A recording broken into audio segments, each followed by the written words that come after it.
Jamaican art is just as diverse and multifaceted as its people.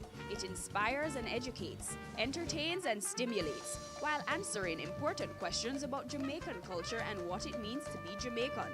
The works of legends like Capo and Manley, as well as newcomers alike, sell for thousands all over the world. But after the paint dries and the marble is polished, how do you go about the business of your art? Today, we take a look at Jamaican's leading and cutting-edge institutions taking charge of the business end of the paintbrush and making priceless beauty profitable for Jamaica and Jamaican artists.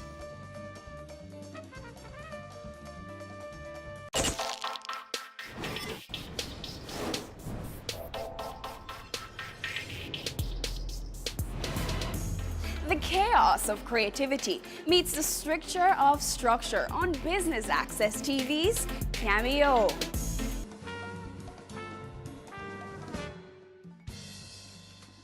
The National Gallery, fresh off a successful staging of the 2014 Jamaica Biennial, is now on a new dynamic path, led by Executive Director Dr. Verlee Pupe.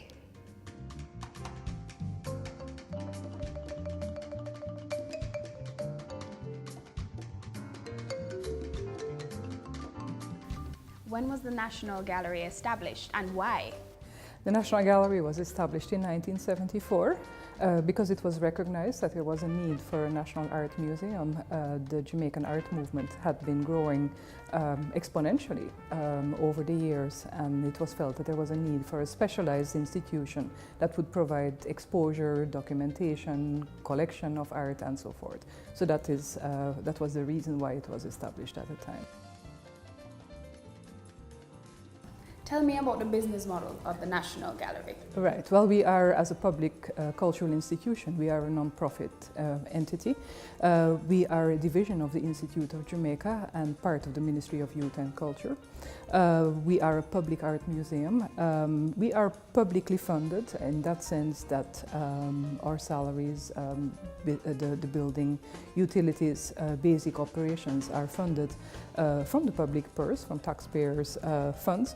But we also fund our activities from other sources. That includes our own business activities, I mean the admission fees, store fees, the gift and coffee shop, fundraising events and so on. We also approach various funders, whether it is corporate sponsors, donor agencies and so on, for funding, usually for specific projects, which can be exhibitions, which can be acquisitions, education programs, you know, the whole spectrum of activities that we have. At this point in time, what is the National Gallery's functional purpose? Right. Well, the National Gallery of Jamaica is Jamaica's National Art Museum. It has a comprehensive collection of mostly Jamaican art. It has a few other things too. And that collection provides an overview from pre-Columbian, from the Taino to the present day. So it really covers the entire historical spectrum, and also a very broad spectrum in terms of the various media, various themes, various artistic approaches, and so on. In addition to that, we also have regular exhibitions. We have permanent exhibitions that show mainly selections from our collection, but we also have temporary exhibitions. We typically have about 4 exhibitions per year, and those explore usually various aspects of Jamaican art, sometimes also other art. Sometimes we also host overseas exhibitions. For instance, we are currently in discussion about the Haitian art exhibition, which hopefully we will have next year. We also have a branch in Montego Bay, National Gallery West, which opened last year. So we have been growing, and we do now have that representation in Western Jamaica.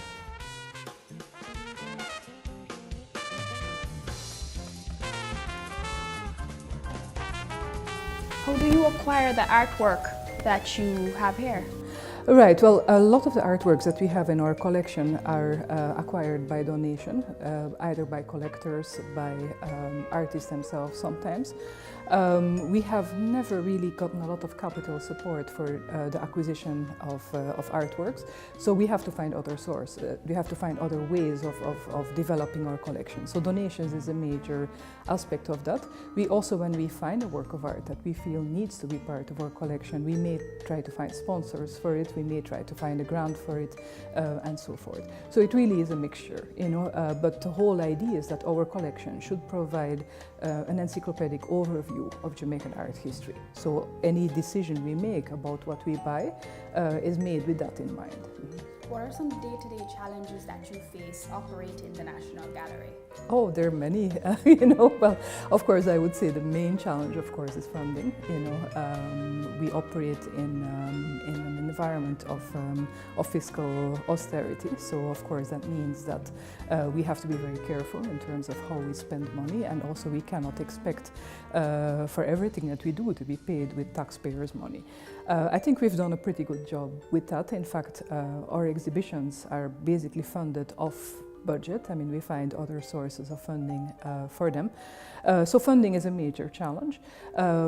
What we also try to do is to get the best possible value for money. So we work compared to other museums very cheaply. I mean, some of my colleagues laugh overseas laugh when I tell them how little money we spend on some of our major exhibitions.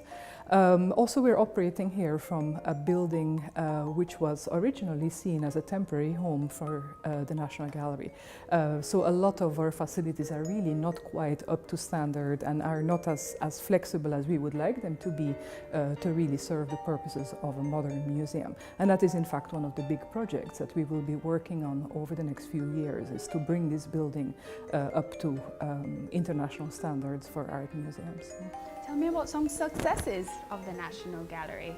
Well, the biennial, the 2014 biennial, which was held at 3 locations, which was held here at Devon House and at National Gallery West, and which also had a project on the streets of Kingston, I think was overwhelmingly successful, and I think the response to it was really positive. So we really saw a level of engagement from audiences, from artists and others that we had not seen before with the exhibitions we have had. National Gallery West itself, you know, a lot of people outside of Kingston keep reminding us that Kingston is not Jamaica. There is a lot more out there, and the cultural institutions in Jamaica have tended to be very Kingston focused. So to be able to spread our wings to Montego Bay, to operate from there, has been a very interesting experience for us, and a very satisfying experience. And what we focus on there is both local and tourist audiences. Other successes, well, the exhibition which just opened on Sunday, Explorations 3, 7 women artists. I mean, rarely in my career as a curator have I seen such a positive response to an exhibition at the exhibition opening. You know, the vibe, to use the local word, really was extraordinary. You know, and that is very satisfying, you know, because when you work on an exhibition, it is hard work, it can be very challenging, long hours, many challenges along the way, but then to see that public response to what you have done, I mean, that really is extraordinary. Mm-hmm. So you've been charting a new path for the National Gallery. Tell me about that and why. Right, well, as I said earlier on, I mean, one of our purposes is really to reach the broadest possible audiences for Jamaican art. And to do that, you really have to make sure that what you present is engaging, that you do it in a way that will reach the broadest possible audiences. And there are all sorts of strategies and techniques that you can follow for that.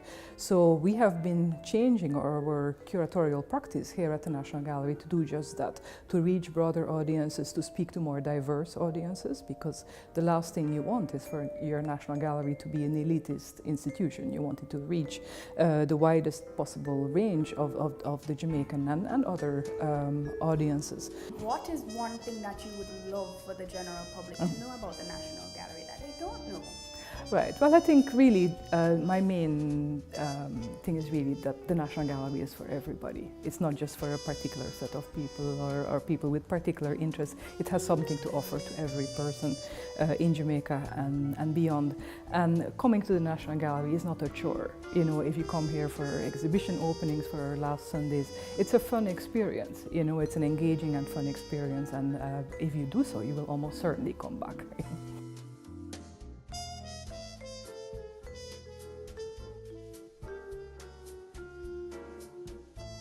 Up next, O'Neill Lawrence talks to us about the curation process.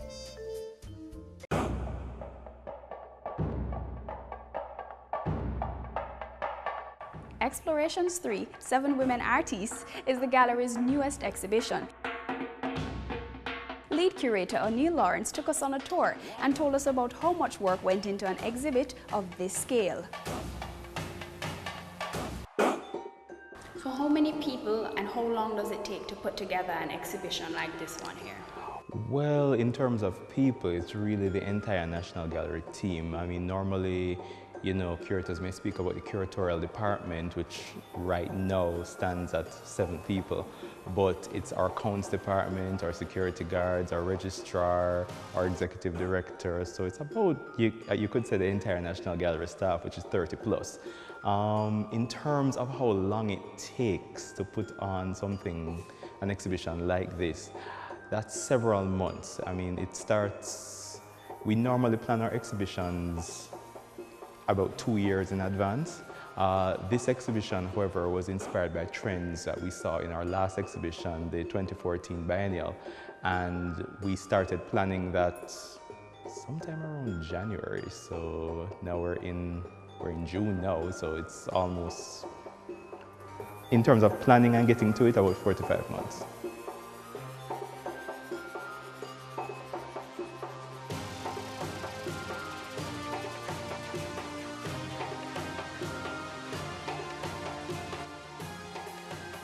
So take us through that 4 to 5 month journey of the curating process. Well, the first thing really is a concept. Really, it starts off with brainstorming. The entire team gets together, specifically the curatorial department gets together, and we really try to see what we thought of as something significant coming out of as a trend, really, coming out of the last exhibition, the biennial. We noticed that there was a particularly strong showing from some of the female artists. And it's not to say that this is something particularly new, but it had a particular resonance, and we decided to pursue several artists who we thought had not necessarily gotten a lot of attention. These were mid-career artists, not emerging, people who had been practicing for a while. And then we just decided that we would make a selection and then present a body of work to show, you know, a cohesive statement for each of them. There's the meeting with the artists, their studio visits, which took place over the initial stages, finding works, getting loans for some of the things that were sold by particular artists. And of course, there was the most dramatic thing that quite a few of the artists were creating work specifically for this exhibition. There's the production of the catalog, the advertising, all those things come together. I mean, that's really what happens in the beginning stages, in the mid stages, and then of course the installation process, which took several weeks, depending on the nature of the work. Some were much more complicated to install. I mean, the one that we're in front of now includes a concrete beam that had to be suspended from our ceiling. Some of the works are installations, so the artists themselves had to come in. So I guess that's essentially the process.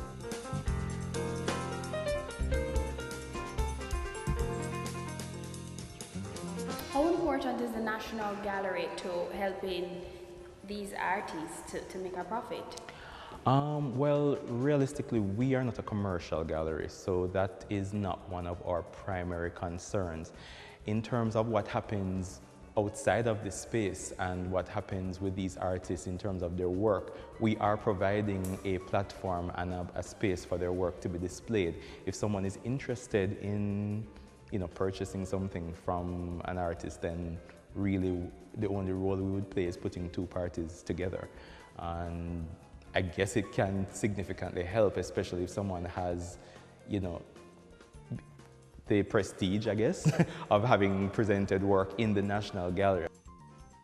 So what would be your advice to a young artist who would, like to be featured here? Well, One day. the thing I would say is to produce work, promote yourself, because in this day and age, having a website, having a Facebook presence, Twitter, Instagram, those are the things that get your images, get your work out there. We have exhibitions like the Jamaica Biennial that it has an invited portion, or it had an invited portion where artists could submit work. So really what it is really looking out for exhibition opportunities, creating some exhibition opportunities, because a lot of young artists are no longer looking for gallery spaces specifically, they're creating their own spaces. And the thing is, when you are promoting yourself in that way, putting your work out there, you will come on our radar. And if we have a show that you fit in, then you most likely will be approached for that. Up next, Deborah Anzinger talks to us about the NLS space.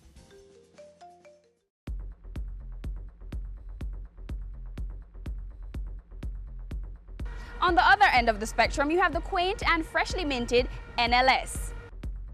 Focusing on emerging artists, they are clear about their mission to take Jamaican audiences into uncharted visual territory. So what does NLS stand for? New local space. Officially, that's what we're registered as, but when the organization started, we wanted to just be known as NLS, and it would be the short for several possible interpretations and meanings, such as Natty's loquacious stylings. We had a long list of things, and then finally we had to get the name registered because we were really doing business. So we said, okay, well, what comes to the actual core of what the organization means, and has enough of is open enough in terms of what it could mean that we could continue to evolve as an organization. So New Local Space we felt really captured the spirit, which is contemporary, and it provides a platform for artists, and the space not only functions as a physical space, but it also functions as a space in terms of the World Wide Web, and we also function as a space that engages other spaces outside of Jamaica. How did NLS come about? It came about primarily as me being an artist. So I was moving back to Jamaica 3 years ago, and I had an art practice in Washington, D.C. So I was working in my studio there, and then I was also managing a small nonprofit gallery there as well. And moving back to Jamaica, I couldn't access what the contemporary art space was like here. There was no way to actually see what it was like, if there was really an actual contemporary art scene. So I wanted to create a space that could really articulate that.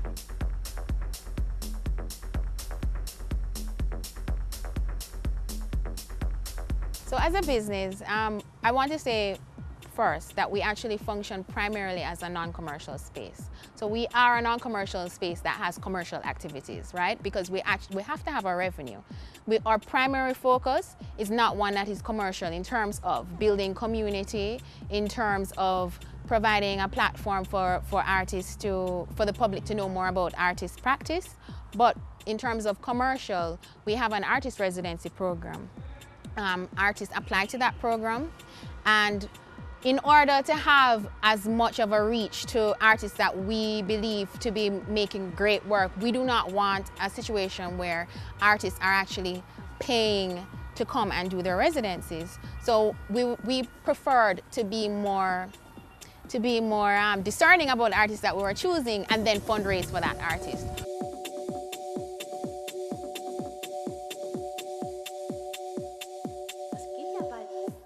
When setting up a space like NLS, what kind of challenges do you face?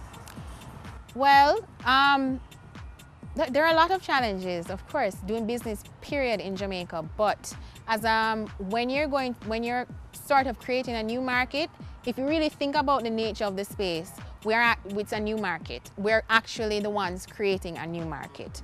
So a lot goes into that, right? You have to educate the public. So everything that you do has to have a component, a very open component where you're not afraid to answer questions that people might have. Even as somebody who's been in the field for as long as I have, even if the answers may seem obvious, you have to be there to just answer the questions. The creative industry locally is usually undermined. People don't take it very seriously. What challenges on an everyday basis do you have because of that while trying to operate your NLS? You know, I'd have to look back. It's a little bit hard to remember that, but I will say no, that I really, in terms of having people take us seriously, we don't really have that challenge as much anymore. I mean, we just kind of accept that there are certain things that other spaces have that we just don't have, which is public funding, grants for contemporary arts, programming grants for art spaces. These are things that we just don't have in Jamaica, but it's something that we're so used to now, and you have to just be kind of nimble as an organization with your business model, while still staying focused on what it is that you hold as, you know, the essential component and essential mission of your organization. That's something I believe a lot of businesses lose focus and lose sight of that, and that's something that we prefer to stay small and stay in focus rather than just get kind of too crazy with our business model. So we set up a program where we will do the fundraising, so crowdfunding for the artists. Once they applied and they got into the program, then the agreement is that we'll do the fundraising, and we use Kickstarter to do that.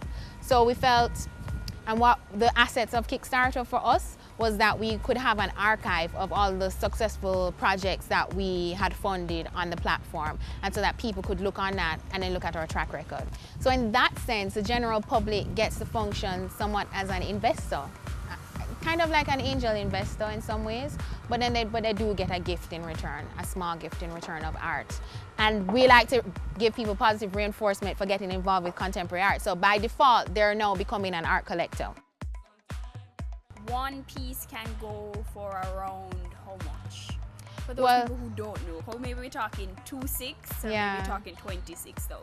Right. So well, as you know, or as a lot of people know, there's actually no cap on how much art can sell for. So it's I mean, you could say that about anything in the world, really, but contemporary art and art in general is notorious for not having a cap.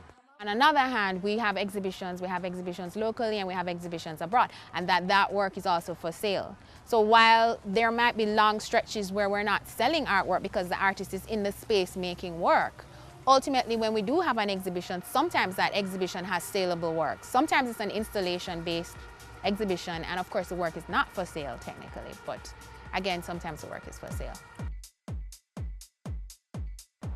Garfield Morgan is the latest artist in studio at the NLS space. Both his career and his installation are a work in progress. We spoke to him about his plans and his process.